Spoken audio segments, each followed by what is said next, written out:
ओम जी दोस्तों, सुप्रभात। कपिल देव बरताल का प्यार भरा नमस्कार। आशा करते हैं आप लोग कुशल मंगल होंगे, हम भी कुशल मंगल हैं। आज दिन की नई शुरुआत कर रहे हैं नई ब्लॉगिंग के साथ अपने घर से। बहुत ही सुंदर मौसम, नीला आसमान और वही जो धान की बुआई चल रही है आजकल बड़ी मधुरता बहुत ही ज़्यादा है, क्योंकि एक तो गर्मी भी लग रही है सुंदर तरीके से, और इस तरह से कि क्योंकि गेहूं की पकने की सुगंध भी आने बैठ गई है। जब गेहूं पकते हैं तो गर्मी तेज़ शुरू हो जाती है और बड़ा अच्छा लगता है कि खास करके पहाड़ी कृष्टि के किसानों के लिए, क्योंकि उन्हें हर काम अपने हाथों से करना पड़ता है और बड़ा ही प्यारा लगता है। क्योंकि अगर सूर और बंदा नुकसान न करे तो बहुत ही अच्छा नाच प्रदान हो जाता है। तो आज बड़ी खुशी की बात है, हमारे आदरणीय कर्नल DS बरताल जी जो कि हमारे साथ आज हल लगाने आएंगे। बहुत ही सुंदर उन्होंने अपना विचार अपने आप रखा कि मैं इस समय जा रहा था हल अपने खेत में, तो मुझे दिखी अपनी पहाड़ी सब्जी जो कि हमारे यहाँ पर रीता चाची जी निकाल रही थी और उन्होंने निकाल दिया है अपने परिवार के लिए। तो चाची आजकल कैसे लग रही है इसकी सब्जी? बहुत अच्छी है। आजकल यही चल रहा, आजकल इसका सीजन है। हाँ, नाम क्या है इसका? इसका नाम गुडेरा। गुडरा ना। और यहाँ पर भाई साहब साथ दे रहे हैं आज सेवा कार्य में। और ये देखिए यहाँ पर भमसड़ी का ये खेत है बड़ा वाला, यहाँ पर भाभी जी गोबर उन्या रही हैं। और ये हमारे साथ में किरण चाली जी भी जो कि साथ दे रहे हैं। प्रणाम आपको। प्रणाम। और इस समय कैसा लग रहा है बरताल जी आपको? हाँ, बहुत बढ़िया लग रहा है। ये इन खेतों से हमारा बचपन जुड़ा हुआ है जी। और ये खेत क्योंकि सबसे नज़दीक का और थोड़ा चौकोरनुमा भी है जी और नज़दीक भी है। जी। तो इस खेत की शुरुआत ऐसी होती थी कि जैसे जैसे गोबर ढोना है अच्छा। गेहूं की बुआई के लिए या धान की बुआई के लिए, जी तो गोबर से हमने शुरू कर दिया। तो हमारे लिए छोटी छोटी कंडी बनाई जाती थी। जी एक तो जो नॉर्मल साइज़ की है, जी जो जो अडल्ट के लिए होती थी, युवा के लिए, जी और हम छोटे बच्चों के लिए एक छोटी कंडी। उस समय रूढ़िया लोग आते थे गाँव जी। और हम लोग कंडी हमारे लिए छोटे बच्चे के लिए अलग कंडी। तो अच्छा। हमें गोबर भर के देते थे, हम पीठ में लगाते थे। जी और जब स्कूल नहीं जाते थे या छुट्टी के दिन और जब स्कूल से आ जी गए या स्कूल जाने से पहले, जी तो 2-4 ट्रिप हम गोबर की जी इस खेत में, नज़दीक का खेत था, जी तो ये होता था कि भाई वहाँ तो पूरा कर दो। जी फिर गोबर को उड़ेलना हमारी माँ जी माने आपकी दादी जी करते थे जी और कभी कभी हमने भी किया होगा, बट इतना ज़्यादा उसमें ध्यान नहीं था। जी तब तो गोबर ढोना था। जी। और आपकी उम्र क्या रही होगी जब आपने इन खेतों में हल लगाया होगा, और किस तरह से वो बचपन के बारे में थोड़ा? हल असल में जब शुरू किया जाए तो हल मैंने जो मेन हल लगाया वो 67 में लगाया, जी लगभग 15 साल की उम्र में। जी उस समय हमारे बड़े भाई साहब गोचर में थे, एक प्रोग्राम रामलीला में थे गोचर में, जी और एक वो ग्रुप लीडर थे जी या हल का सरदार बोलते थे। जी। एक प्रांतीय रक्षा दल थी, तो उसमें वो ग्रुप लीडर थे। अच्छा। तो वो ट्रेनिंग देते थे जो बच्चे 8वीं का बोर्ड हो गया, जी एग्जाम हो गया, जी तो गोचर में एक कैंप लगाते थे, जी। तो वो उनको ट्रेनिंग देते थे। अच्छा। और वहीं से रामलीला होती थी, तो हर गांव में वो रामलीला करने के लिए वो कॉमेडियन, अब तो कॉमेडियन बोलते थे, पहले जोकर बोलते थे। जी तो कॉमेडियन होते थे, तो पूरे ज़िले में फैले रहते थे। जैसे वहाँ पर हो गया तो फिर रानो चले गए, वहाँ से फिर चौनी मजाड़ी चले गए, फिर दसोली में चले गए, जी तो 10 जोला में चले गए, जी तो जाते रहते थे। जी तो यहाँ पर क्या हुआ कि अब ये इसी खेत में ये बोना था मंडवा। जी हम लोगों ने ये काट दिया था गेहूं की कटाई के बाद, जी फिर मंडवा बोते हैं। जी और मंडवा के साथ हम लोग दालें भी बोते हैं, जी अलग अलग किस्म की। बंगजीरा है जो कि 1 साल में बंगजीरे एक की फसल होती जी है, तो वो बोते हैं। जी तो वहाँ से मैंने उस समय पहला मौका था। वैसे तो हल्का फुल्का, जैसे बड़े भाई साहब के लिए रोटी लेके आ गए, जी उन्होंने कहा मैं रोटी खा रहा हूँ, तब तक तुम हल लगाओ। जी तो उसमें तो बहुत ही छोटा था। फिर बैल हमारे बहुत तेज थे, जी। बहुत तेज भागते थे। हीरा और मोती। हाँ, हीरा मोती जो हमारे शुरू थे। जी पहले तो पूना गुजरू थे। जब मेरे अच्छा। पिताजी की डेथ हुई, मैं 1.5-2 साल का था, जी तो उस समय पहले ज़माने में पूना और गुजरू होते थे। जी पूना माने पुणे जी और गुजरू माने गुजरात। जी तो और पूना माने ये था कि उनका सफ़ेद था या माथा ना, जी तो वो बहुत तेज से भागते थे। जी तो मुझे हल्की बचपन की याद है। जी तो पूना गुजरू हमारे होते थे, बहुत तेज तरार। वो यहाँ से लेके नागधार की तरफ और सामने इधर उधर भाग जाते थे। जी थोड़ा भी उनको छूट मिल गई तो भाग जाते थे। जी उसके बाद आए हीरा मोती, जी ठीक है ना। जी उसके बाद फिर जब ये कपिल देव वगैरह जो वर्ल्ड कप हो गया तो जी। हमारे बड़े भाई साहब ने एक बैल का नाम कपिल ही रख दिया। जी वो बड़े क्रिकेट के शौकीन थे, जी तो एक बैल का नाम कपिल लग गया। जी खैर भाई कपिल तेज तरार बैल होगा। जी तो ऐसे करके मजाक सजाक चलती रहती थी। जी और बेसिकली मैंने 67 में पूरे जो हमारे खेत है जी सभी में मड़वा बोने का काम शुरू किया जी और पूरे हल लगाए जी सभी जगह। जी तो उम्र भी ज़्यादा नहीं थी पर तब मैंने पूरा वो लगाया, तब से कॉन्फिडेंस जैसा जी। बन गया। और आपके बचपन जो साथी हैं जो रैंक वाले हैं कर्नल साहब, वो बताते रहते हैं कि हमने तो अभी तक श्रीनगर रुद्रप्रयाग से ऊपर नहीं देखा है, लेकिन आपने जिस तरह से कहते थे कि बार बार यार छुट्टी नहीं मिल रही है, आजकल पर्सनल 3 दिन की जो छुट्टी ली है और गांव में जो समय बिता रहे हैं इस समय, और आपने कल कहा था कि मुझे भी जाना था हल, मैंने तो मजाक समझा था, लेकिन उसके बाद आपने कहा कि नहीं नहीं आज मुझे कंफर्म बोलना है, तो मैंने कहा चकवा के खेत से शुरुआत करते हैं, उद्घाटन करते हैं। तो आपको ये अनुभूति प्रदान हो रही होगी इस समय की, जिस तरह से जो बचपन आपने यहाँ पे बिताया था, उसके लिए आप अपने साथियों को क्या संदेश देना चाहेंगे?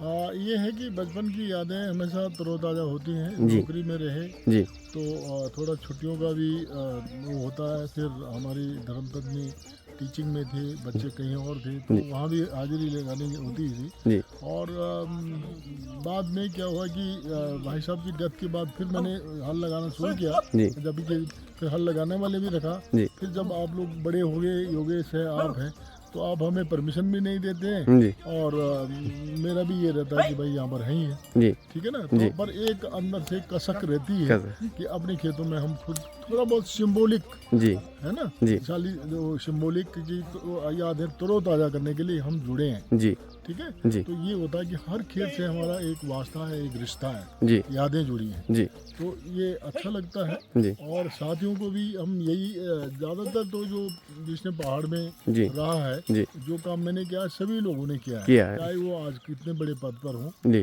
तो लगभग सभी ने किया है। जी और यदि किसी के माता पिता अगर सर्विस वाले रहे होंगे, जी पहले ज़माने में इतने होते भी नहीं थे, नहीं तो उन्होंने नहीं किया होगा, या घर में जिसकी गार्जियनशिप अच्छी रही होगी जी तो नहीं भी किया होगा। जी लेकिन अब तब हमारी भी अच्छी गार्जियनशिप थी। हमारे बड़े भाई साहब तो मेरे को कुछ काम करने देते नहीं थे, जी बहुत मानते थे, जी तो मुझे ज़रा रेस्ट्रिक्शन नहीं रखते थे कि भाई ये काम मेरा है, तेरा नहीं है। जी पर शौकिया तौर पर जी तब भी थे और आज भी शौकिया तौर पर, ये शौकिया के तौर पर है। शौकिया मैं- की हाँ, जी।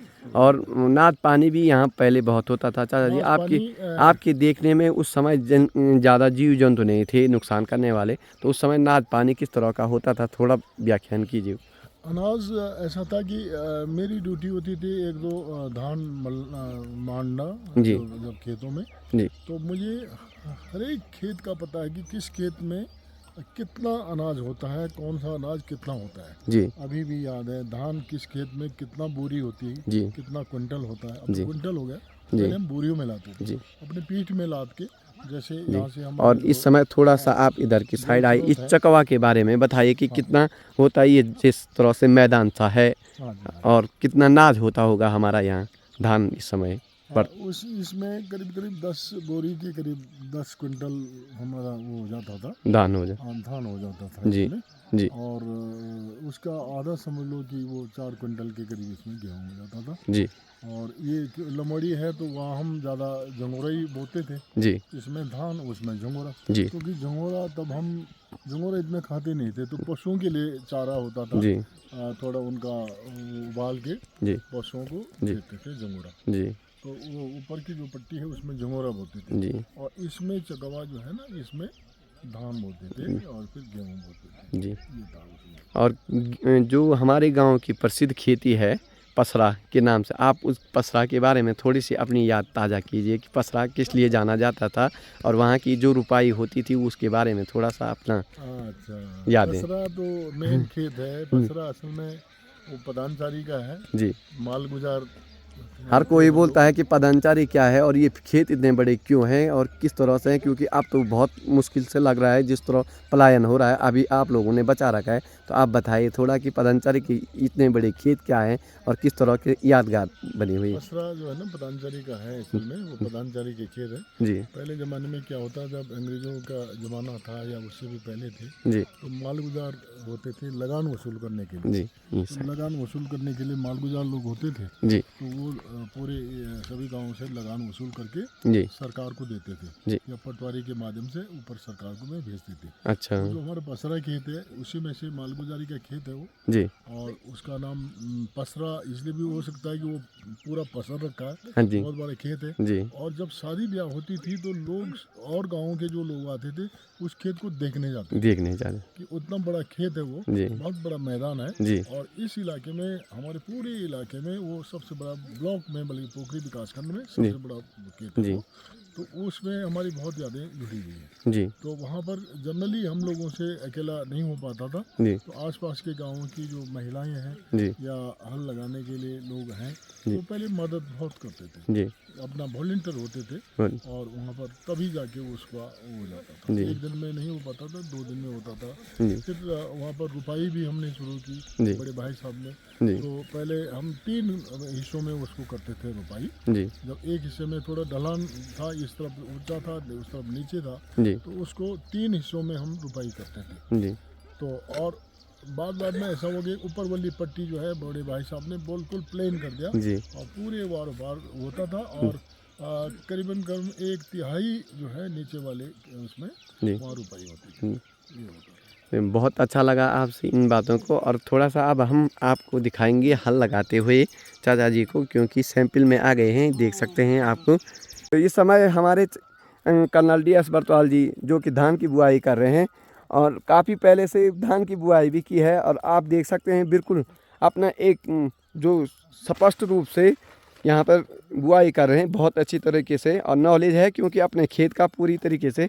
तो चाचा जी अच्छा लग रहा है आपको बहुत बढ़िया अनुभव? हाँ, बहुत बढ़िया। देखिए अनुभव पर गेहूं भी बोए, धान भी बो रखे हैं, जी और मंडुआ भी बो रखा है। जी सब अनाज हैं जो कि बो रखे हैं। सभी अपनी खेती के बारे में सब दालें भी नॉलेज बो रखी हैं। जी।